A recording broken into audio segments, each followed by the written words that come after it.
My dear colleagues, and particularly to the tutors of the MA in Cultural Astronomy and Astrology, to whom I owe so much, that is, ad doctoris astrologiae, to the doctor astrologers who are among us, et ad Christinam. Today, I enjoy rather a privilege to share with you some of the first fruits of a dissertation that was accepted by the University of Wales Trinity St. David. To date, only the tutors have seen this, read this, and pondered it. So today it's my joy to share with you something which has remained hidden for about 880 years. In the heart of the 12th century Renaissance in the Latin West, the polymath, magistra, foundress and consecrated Benedictine virgin, Saint Hildegard of Bingen, even today often invites a superlative voice. The 12th century was a time of artistic, architectural, intellectual, and political transformation, and a degree of liberalism and surprising tolerance, advancing what had been nurtured previously in Carolingian times. These were times of access to new Latin translations of astrological treatises from their original Eastern sources, widespread social change, and against a background of anticipation of the end of humankind, the imminence of the apocalypse. Again. When one picks up any volume dedicated to the life and to the works of Hildegard, there is usually an opening biographical sketch which is replete with soaring adjectives, describing her dazzling array of interests, her abilities, and the sheer vastness of her oeuvre. Her CV would set Hildegard apart from virtually all of her contemporaries, irrespective of gender or position. And even today in this century, she would be an individual of outstanding accomplishments. Her life did indeed span most of the 12th century. It was a time of ferment across Europe. Particularly in the middle of the 12th century, there were also great uncertainties.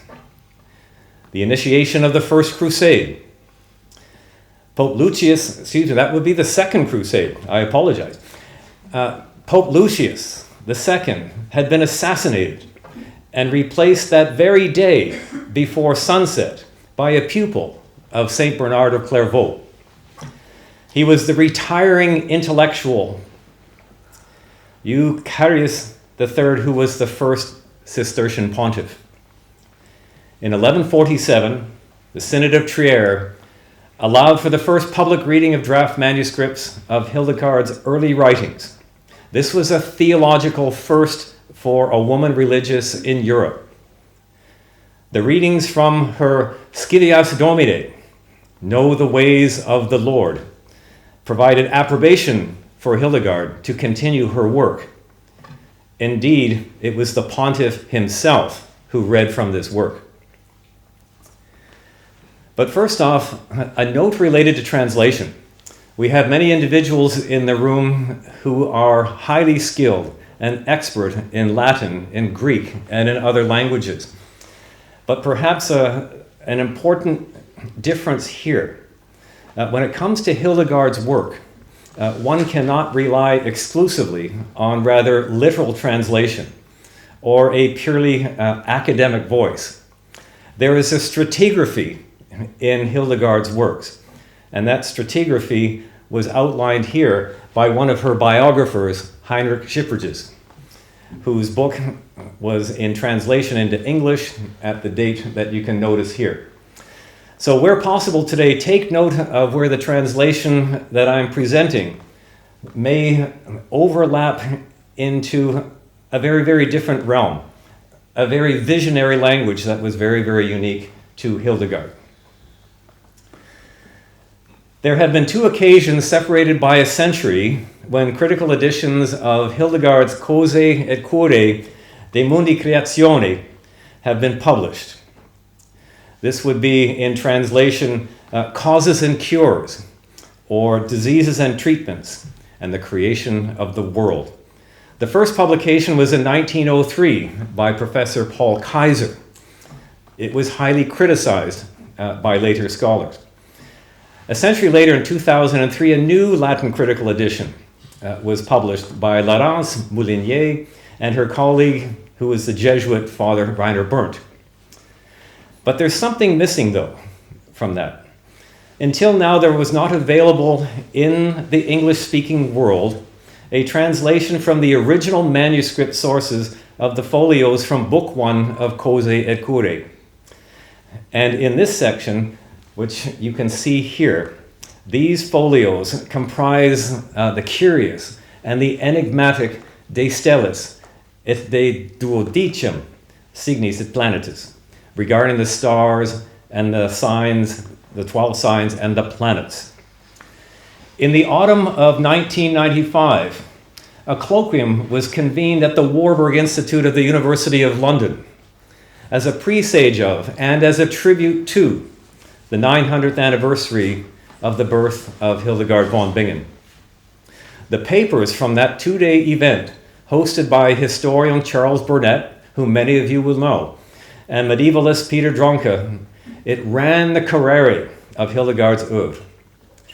Those days in London approached disciplines as disparate as sacred music, lyric poetry, botany and medicine, mystical hagiography, astronomy, and all of this was woven into the tapestry of Hildegard's unprecedented and bewildering allegory.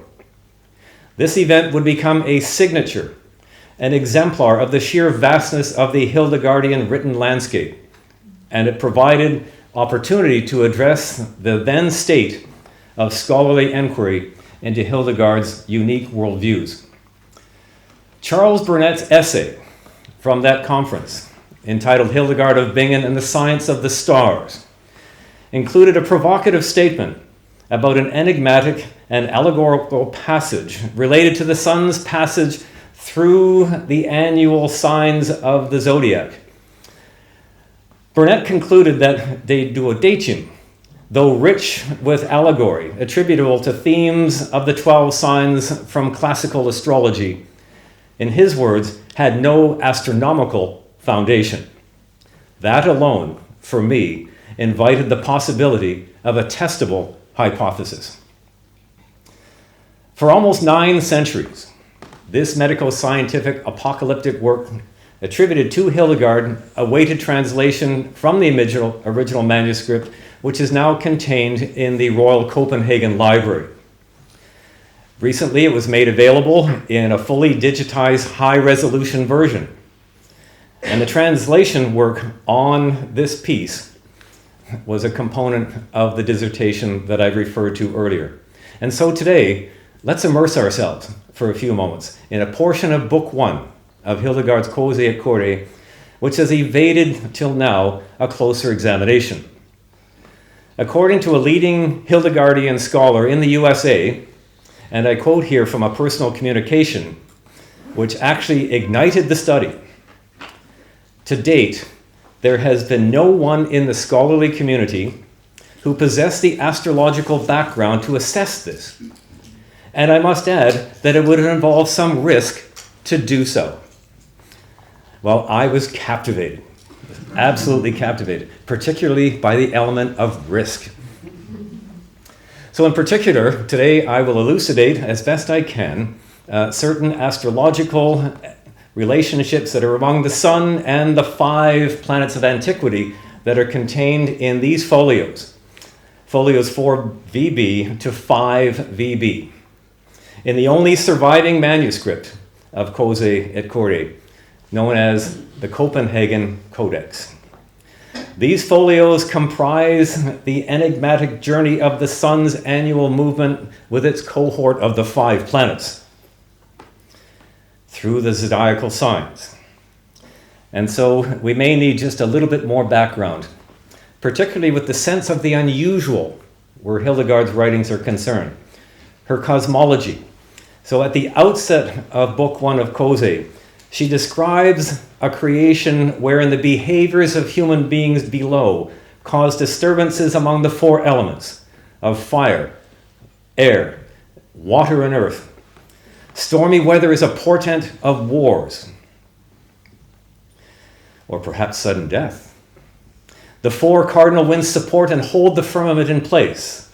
Fiery javelins occasionally purify the air. And the five planets are enslaved by the sun, to use Hildegard's words, to assist with its seasonal movements and to ensure that it does not exceed the boundaries that are set out for it. So the five planets in Hildegard's cosmology are an ornamentation of the sun. That's how I view her use of that term cosmos, as ornamentation. And she describes this as being akin to how the five senses of the body are adornments that give the human being a complete whole that is to be in balance. But today I want to focus on two aspects: unpredictable ornamentations in the cosmos, and the notions of portents above, which are entwined with events and circumstances below. So first, briefly, De Stellis, the stars. This is Hildegard. For the heavenly lights are not equivalent in their magnitude and luminosity, nor are they equivalent in brilliance. For certain ones are distinguished, and certain others unimportant. Some have great magnificence, some are lesser. Moreover, the firmament holds the sun in its position from above, so that it cannot ascend on high without proper bounds. And lest the sun exceed its lower limits, the atmosphere of the earth, possessing the breezes and the clouds, restrains the sun. And so, as has been demonstrated, the sun is held in place from above and from below, such that it cannot be granted the power to exceed the limits that have been set out. Regarding the 12 signs and the planets, in this section, I'm going to provide just a very, very small and brief glimpse of certain passages in order to provide an opportunity for us to share and experience her allegorical worldviews, the manner in which she tells celestial story, and perhaps most importantly, from an astronomical point of view, a challenge to Burnet's argument of 25 years ago that this passage is without astronomical merit. And so, in this portion of the narrative, the sun is currently journeying through Pisces, Aries, and Taurus in De Duodecim. This is Hildegard. The planets accompany the sun as faithful servants to the sign of Pisces without interruption. And upon arriving at that sign, it is as if they are already in the midst of the waters. The fishes, which had previously hidden themselves from winter's cold, now perceive the effects of its heat, now going forth in their fertility. The other planet, which was to the right of the sun in the sign of Cancer, encounters him there and draws him upward into the sign of Aries. And when the sun arrives in the sign of Aries, it is there that two planets of lesser brilliance encounter him and embrace him and gradually ascend with him, eventually stretching themselves forward in front of him in the manner of a ram with its horns.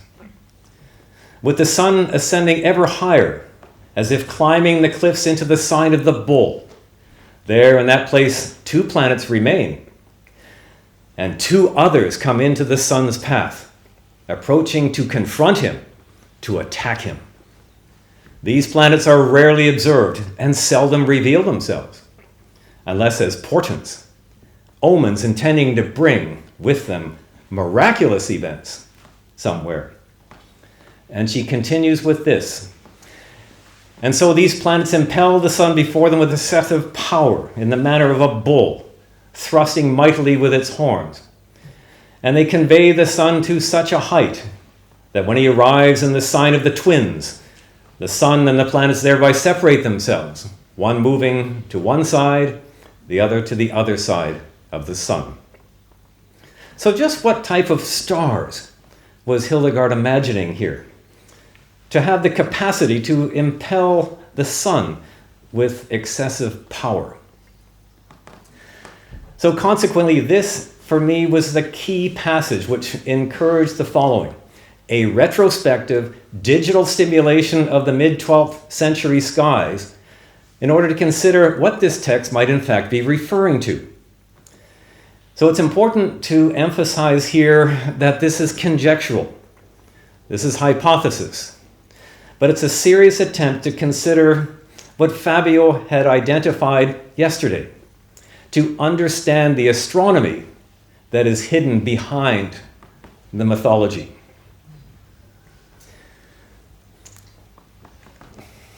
There's something waiting for us behind a panel here. So simulation software of the pre-dawn skies over Europe provides support to the hypothesis that it was Mercury and Venus that went ahead of the sun. You may be able to see just in behind this nameplate here, there's the sun, there's the star Aldebaran. There's Venus and Mercury moving ahead of the sun. They would have been evening objects. The green line is the ecliptic, and you would probably have to tilt this in one's mind.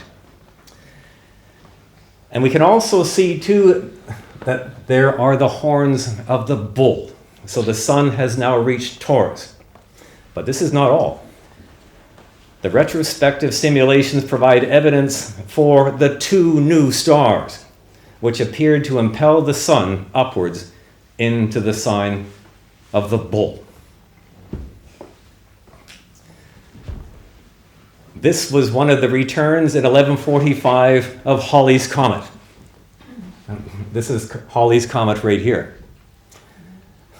This is Comet Machholz, which for over a century and a half has been known to modern astronomers as a periodic comet. Here the periodicities combined, and we had two extraordinarily bright comets gracing the European skies and virtually around the globe in the northern hemisphere. So this succession of images is from May the 10th to the 14th of 1145 CE, when these two comets were actually at their brightest, just prior to sunrise. And it's perhaps of some significance that Hildegard's community would be assembling at this time of day for matins and lauds, which by seasonality at this time of year would probably be precisely at 4:10 a.m. local mean time. And if I were to put this now into a kind of reverse, perhaps you can see a little bit of a different look at things. This is now a digitized astronomical modern view of the two stars possibly about to attack the sun. At this point in time, Halley's Comet would have been an early pre-dawn object. Machholz would have been an evening object at this time. But over the course of a succession of dates, Machholz, which is known as a sun grazer, makes a very, very close approach to the sun and very quickly appears in the pre-dawn skies over the course of a period of a few short days in May. And with magnitudes rivaling the planet Venus at its brightest, and with tales that were documented in the annals of Eastern sources at greater than 30 degrees, this celestial event of 1145 is among the top 5 recorded cometary events in human history. These celestial events, when combined with the eventual close approach of Saturn and Jupiter, which were conjunct the following year in 1146, could have provided an astronomical context for Hildegard to pen this trip through the zodiac at a very auspicious time in the firmament for those around her who may have been seeking political signs and understanding, or possibly for her and her community of sisters personally. Because Hildegard's life changed utterly and dramatically right at this period of time, with extraordinary waking visionary experiences that were intensifying by virtue of the severity of her migraine. There was the papal approbation of her writings, the demands that she made on her community of brothers to be freed from the tyranny of the command of an abbot and found her own monastery with her sisters. So this is the context with which we can begin to appreciate this. I'm going to run a simulation now, and with all hopes, it will go well.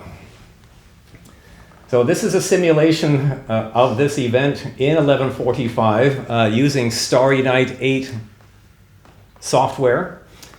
It's the only software where an individual can custom enter the orbital elements of comets in order to create a simulation such as this.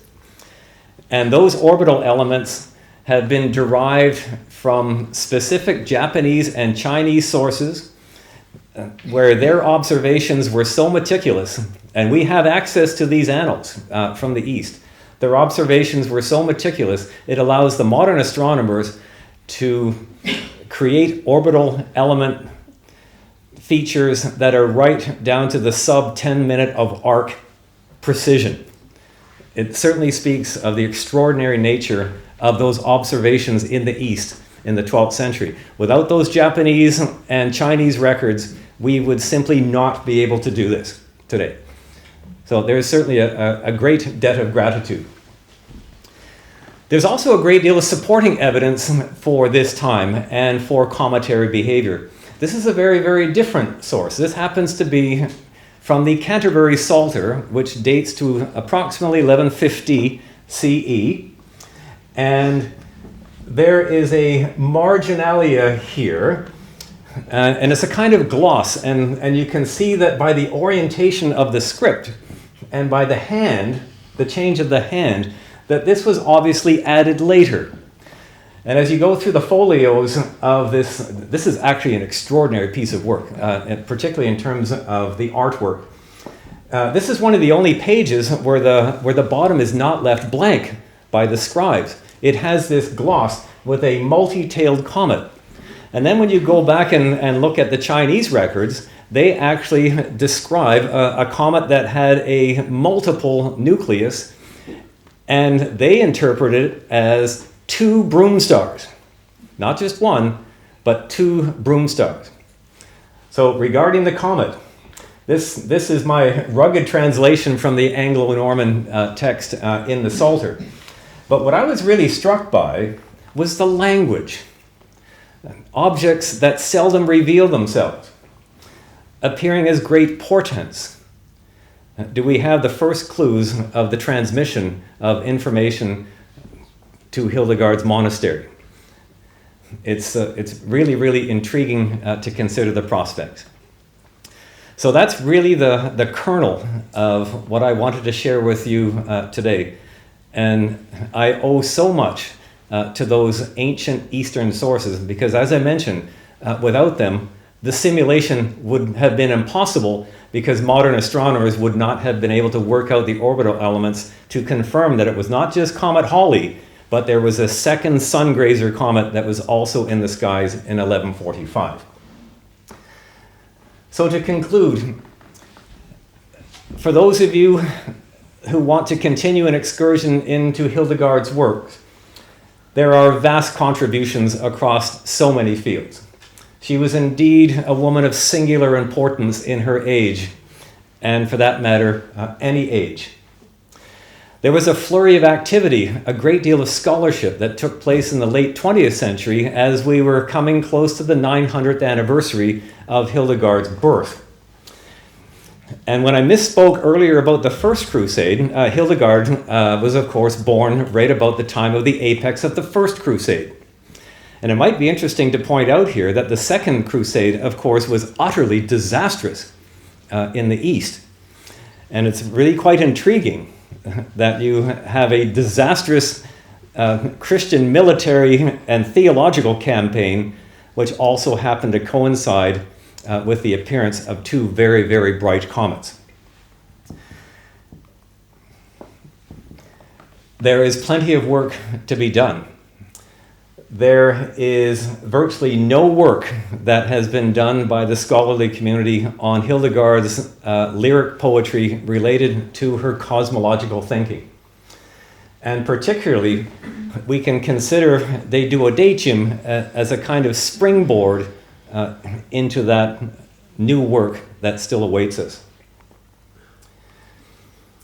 So to close, these are probably a couple of thoughts that I wish to share. We have tremendous possibilities available to us by being able to retrospectively and digitally simulate the skies of the past with sophisticated software. And we can have a reliance on annals from Eastern and Western sources in order to inform those simulations, those reconstruction of the skies of the past. There's work to be done on the distribution and the reception of astrological sources from their original manuscripts. So there's a great stratigraphy here. I used to be a field geologist when I was much younger, so I think the term really fits, and it works nicely with what we heard yesterday about the importance of assessing multiple layers simultaneously. If there's anything that can be said about Hildegard's work, she absolutely is very much a stratigraphy of very, very sophisticated and fine-grained layering. And lastly, this period of 1144 to 1147 was not only a period of significant change for Hildegard personally and for her religious community, it also happened to be years in which not just two comets graced the skies in 1145, but then comes the great comet of 1147. And there it is. Thank you very much.